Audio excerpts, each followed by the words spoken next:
Mr. Birthday, Roger Hargreaves. The very best thing about birthdays, as far as Mr. Birthday is concerned, is birthday parties. Cards are nice, presents are good, but parties are great. Mr. Birthday likes birthday parties so much that he is never without his party hat. And Mr. Birthday is very good at organizing birthday parties. He likes to make sure that everyone he knows has a party on their birthday. In just the last 3 weeks, he has organized a party with 2 cakes for Mr. Greedy. 1 cake for all the guests and 1 for Mr. Greedy. A party with silly hats for Mr. Silly because Mr. Silly is silly. And a party with no balloons for Mr. Jelly because Mr. Jelly is scared of balloons, in case they go pop. This week, Mr. Birthday organized a very happy birthday party for Mr. Happy. He invited all of Mr. Happy's friends, including Little Miss Sunshine, Mr. Funny, Little Miss Lucky and Mr. Bump. Mr. Birthday put up lots of balloons and a big banner saying Happy Birthday, Mr. Happy. And he organized fun party games for everyone to play. Happy birthday, Mr. Happy! Little Miss Lucky won pass the parcel. And then she won pin the tail on the donkey. She is not called Little Miss Lucky for nothing. It was difficult to know who won musical chairs because Mr. Bump kept knocking over the chairs. After the party games, Mr. Birthday brought in a huge birthday cake. Mr. Happy smiled an extra wide smile and blew out all the candles in one go.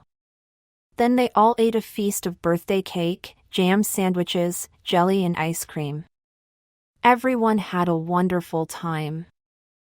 When the party had finished, Mr. Happy thanked Mr. Birthday. "We mustn't forget that extra special birthday next week," added Mr. Happy with a wink as he said goodbye. Mr. Birthday racked his brains as he walked home. "I wonder whose birthday Mr. Happy was talking about," he puzzled.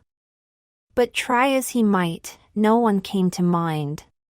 He looked in his diary when he reached home, but there was no one's birthday written in for the next week. Mr. Happy must have got it wrong, he reassured himself as he got into bed. But the next day, Mr. Birthday kept overhearing things that seemed to suggest there really was a very important birthday coming up. He passed Mr. Worry in the street. "Oh my! Oh gosh! Whatever am I going to buy as a present for next week?" muttered Mr. Worry to himself. "What a worry!" He overheard Mr. Forgetful who was repeating, "I must not forget the party next week, I must not forget the party next week, I must not forget the party next week," over and over to himself. "I must not forget the," he said and stopped mid-sentence. Then he looked at his hand, "the party. I must not forget the party next week." Poor Mr. Birthday was distraught. How could there be a birthday, and a birthday party, he knew nothing about? The following day, he decided that he would just have to go and ask Mr. Happy. Mr. Happy smiled an even wider smile than usual when Mr. Birthday admitted that he did not have a clue whose birthday they were all talking about. "If you come back at 3 o'clock on Tuesday, then I will tell you whose birthday it is," said Mr. Happy. By Tuesday, Mr. Birthday was very, very curious. "Have you guessed whose birthday it is yet?" Mr. Birthday turned up at Mr. Happy's house at 3 o'clock on the dot. "You have got to tell me now," burst out Mr. Birthday, when Mr. Happy opened the door. "With pleasure," grinned Mr. Happy. "It is your birthday." "Happy birthday, Mr. Birthday," cried all of Mr. Birthday's friends. Mr. Birthday blushed. "How silly of me," he said.